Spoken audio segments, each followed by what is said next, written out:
হবে না, সমগ্রটাই বলতে হবে। তোমার কাছে আমি লিখিত দিয়েছিলাম যে আমাদের যে সার্কুলার, সেই সার্কুলারটাও তোমাকে দিয়ে দিয়েছি, এবং আমাদের যিনি সভাপতি সাহেব ছিলেন তিনি এখন আমাদের স্কুলের মধ্যে নেই, কিন্তু তাকেও পাঠিয়ে দেওয়া হয়েছিল সেই সময়। তো আমাদের সার্কুলার কিন্তু এখনো চেঞ্জ হয়নি। বেতন বাড়লো কি কমলো বা কি কিছু, আমরাও চাইছি যে নতুন সরকার এসছে এবং নতুন সরকার আমাদের নতুন একটা সার্কুলার তৈরি করুক। এটার জন্য আমরা উদ্গ্রীব হয়ে বসে আছি। সে যে কাজই দিক না কেন, আমরা তো এতকাল করে এসেছি, সমানভাবে কাজ করে এসেছি, কোনো দিকে কোনো ত্রুটি বিচ্যুতি কিছুই রাখিনি।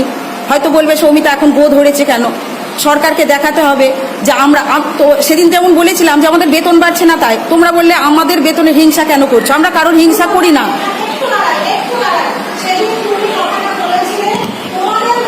হ্যাঁ হ্যাঁ, এখনো বলছি সেই কথাটা। হ্যাঁ,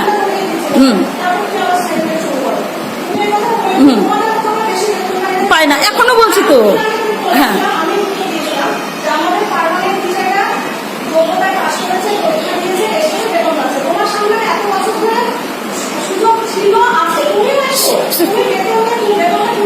এটাই তো যোগ্যতার কথা তোলা হয়ে গেল।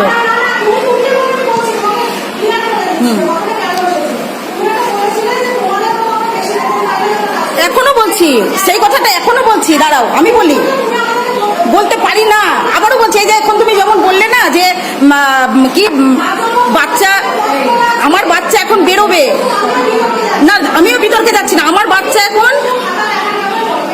আমি বলছি 9:15টায় আমার বাচ্চা বেরোয়, তাহলে সেই টাইমটা তো আমি ওভারটেক করবো। তুমি কি বললে যে বাড়ি নিয়ে থাকলে, পার্সোনাল ব্যাপার নিয়ে থাকলে হবে না। হ্যাঁ, আমি তো শুনছি, আমি তো মিটিং অ্যাটেন্ড করিনি, তা তো নয়।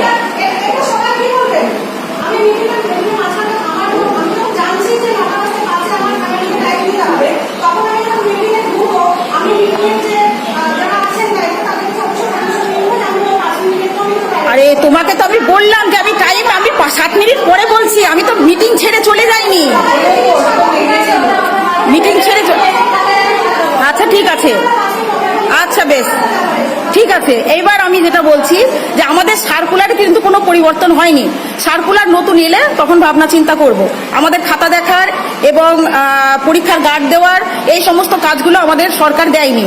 হয়তো বেতন কম এই কারণেই হতে পারে যে আমাদেরকে যে কাজের জন্য পাঠিয়েছে সরকার, সেই কাজগুলোর জন্য এইটুকু বেতন দেয়। এইবার সরকার যদি ভাবে যে না, ওদেরকে দিয়ে সব কাজ করিয়ে নেব, তখন হয়তো বেতন বৃদ্ধি করতে পারে। সেটা সরকার ভাবনা চিন্তা করবে এবং আমাদের যারা নেতৃত্বস্থানীয় আছে তারা বিবেচনা করবে। সেখানে আমার বিবেচনা করার কিছু নেই। সুতরাং তোমাকে যে অ্যাপ্লিকেশনটা দেওয়া হয়েছিল তাতে কিন্তু পরিষ্কারভাবে লিখিত ছিল যে আমাদের সার্কুলার নতুন না আসা পর্যন্ত আমরা এই কাজই করতে চাই। কারণ প্রতিদিন এই ঝামেলা, প্রতিদিন এগুলো আমি করতে চাই না। কোনটা? সার্কুলার অনুযায়ী কাজ করব, সার্কুলারের বাইরে কোনো কাজ আমি করব না। আমাদের একমাত্র পিছিয়ে পড়া ছাত্র, আমার দেখো এই স্কুলে কিন্তু পিছিয়ে পড়া ছাত্ররা কিন্তু আরো পিছিয়ে যাচ্ছে। আমাদেরকে ওই কাজটা দিচ্ছ না বলে, তারও বলি না।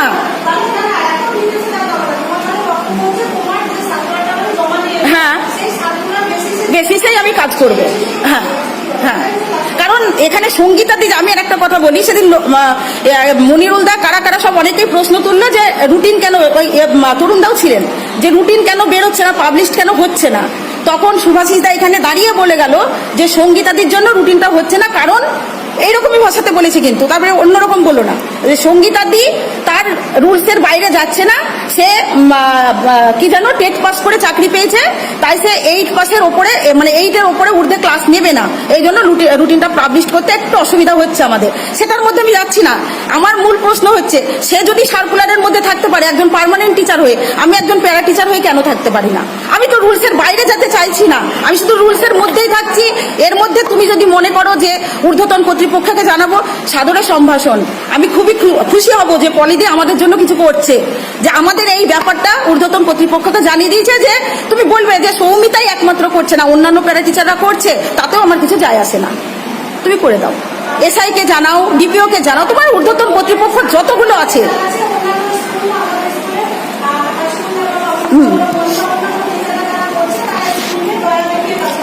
সেটা আমি বলতে পারবো না, সেটা তার মানসিকতা। সেটা আমিও করেছি, আমিও তাহলে দয়া দেখেই করেছি এতদিন, আমিও দয়া দেখেই করেছি। পারে, সে মানসিকতা, আমার মানসিকতা চেঞ্জ হয়ে গেছে হঠাৎ করে, হতে পারে। ঝামেলাটা হলো বলে আমি মানসিকতা চেঞ্জ করে ফেললাম চট জলদি। এবার এই চেঞ্জটা আবারও করব যদি সার্কুলার বাড়ে। হুম হুম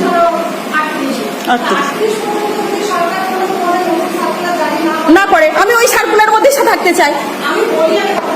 হুম চলছে, হ্যাঁ করলো না, হ্যাঁ একেবারে একেবারে। কারণ সরকার যদি পরিবর্তন না করতে চায় আমরা কেন পরিবর্তন হতে যাব, আমরা কেন পরিবর্তন হতে যাব?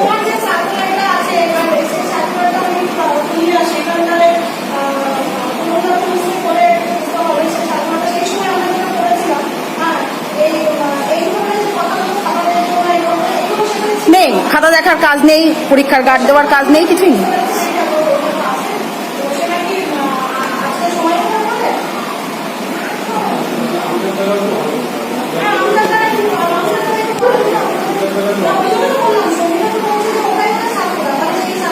আমি তো বলছি পিছিয়ে পড়া ছাত্র দাও 1/3, পিছিয়ে পড়া ছাত্র 1/3 দেবে, আমি ক্লাসে অবশ্যই যাবো, যাবো না কেন? আমি তো ওদের জন্যই আমি নিয়োগ হয়েছি, কেন যাব না? 100 বার যাবো।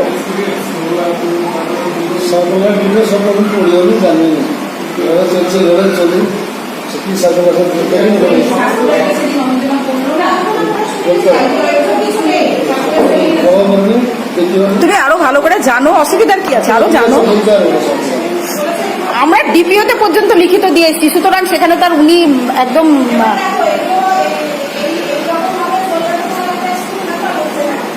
স্কুল, সেটা স্কুল কর্তৃপক্ষ বুঝবে, সরকার বুঝবে যে কিভাবে চলবে স্কুলগুলো, সরকার নিয়োগ করবে। আমাদেরকে যে কাজের জন্য পাঠিয়েছে আমরা সেই কাজটাই করবো।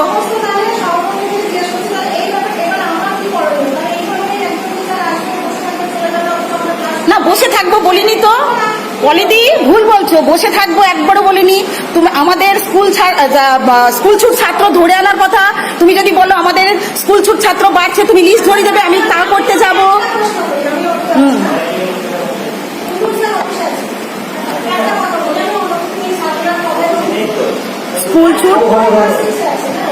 স্কুল ছুট ছাত্র ধরতে যাব।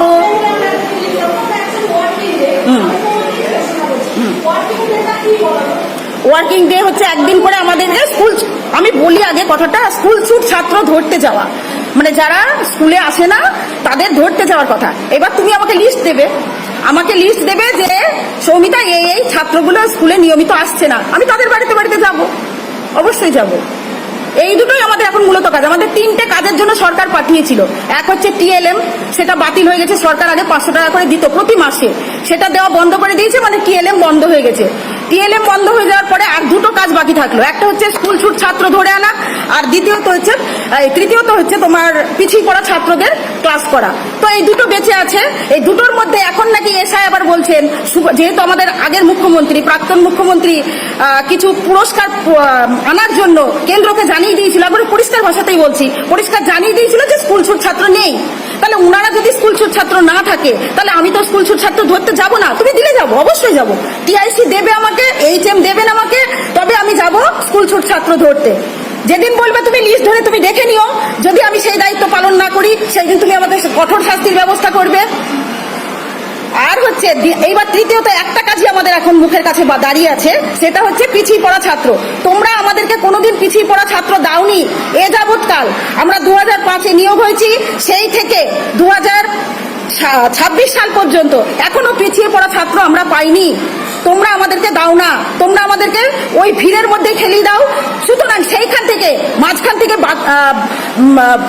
মানে কি বলবো, ক্ষমতাচ্যুত বলো বা তারা ভালো যোগ্যতা সম্পূর্ণ হতে পারছে না, সেই সব বাচ্চাগুলো একমাত্র আমাদের স্কুল কর্তৃপক্ষই দায়ী।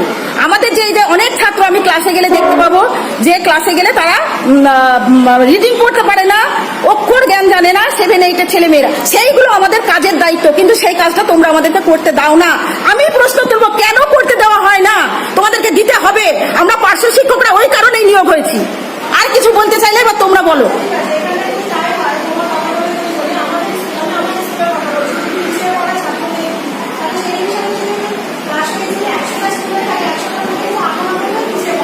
সেটা তুমি বলবে, সেটা তুমি এক্ষুনি লিখিত দাও। না বলি দিই একটা কথা বলি, পিছিয়ে স্কুল টিচাররা লিখে দাও, তোমরা আমাকে লিখে দাও, তোমরা সবাই লিখিত দেবে, প্রত্যেকটা টিচারই লিখিত দেখ আমার স্কুলে সবাই পিছিয়ে পড়া, সেইটা নিয়ে আমি ডিপিওতে যাবো যে স্যার আমার স্কুলে সবাই পিছিয়ে পড়া, তখন আমি ব্যবস্থা নিয়ে নেবো, অসুবিধার কিছু নেই।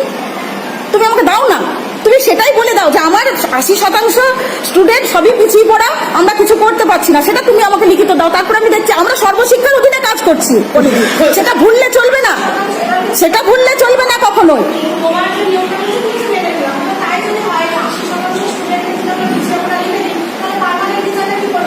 সেইটাই তো কথা, সেইটার জন্যই তো তোমরা আমাদেরকে এই প্রত্যেকটা ক্লাসে ক্লাসে পাঠাও, আর তার জন্য আমাদের যারা পিছিয়ে পড়া ছাত্র, যার জন্য আমরা নিয়োগ হয়েছি, তারা বঞ্চিত হচ্ছে।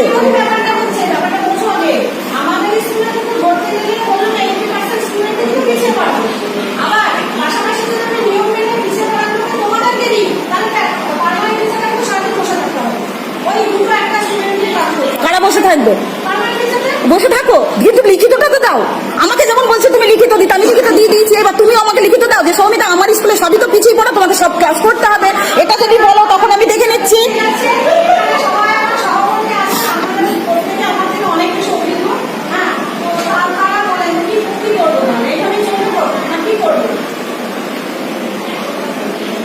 এইবার বলবে যে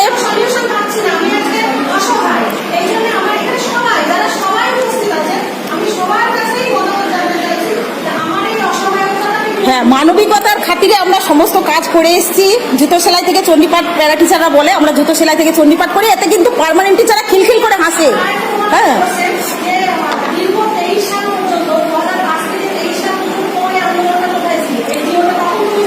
কেন আমাদের এটা নতুন কর্মসূচি পালন করছে, যেহেতু দীর্ঘদিন ধরে বেতন বাড়ছে না।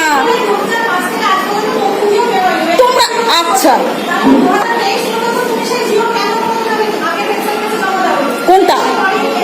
তখন তো আমাদের নেতা যারা নেতৃত্ব স্থানীয় আছে তারা ভেবেছিলাম যে হয়তো বেতন বাড়বে, হয়তো বেতন, এটা বেতন বাড়ার মূল হ্যাঁ ধারাবাহিকতার জন্য, যে আমরা যদি বেতনই না পাই অবশ্যই হ্যাঁ।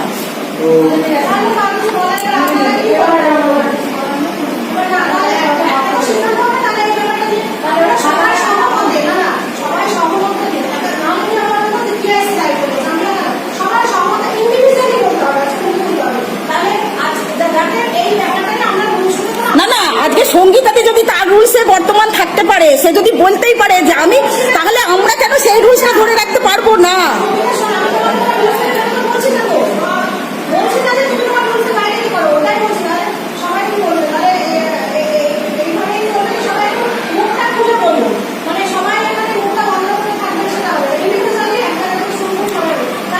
পেটে খিদে রেখে মুখে চুপ করে থাকলে তো চলবে না কি আমজাদদা। এখন আপনারা থাকতে পারেন, সেটা কোনো ব্যাপার না। আমার ভিডিও হচ্ছে তো আমি বেশি কথা বাড়াবো না।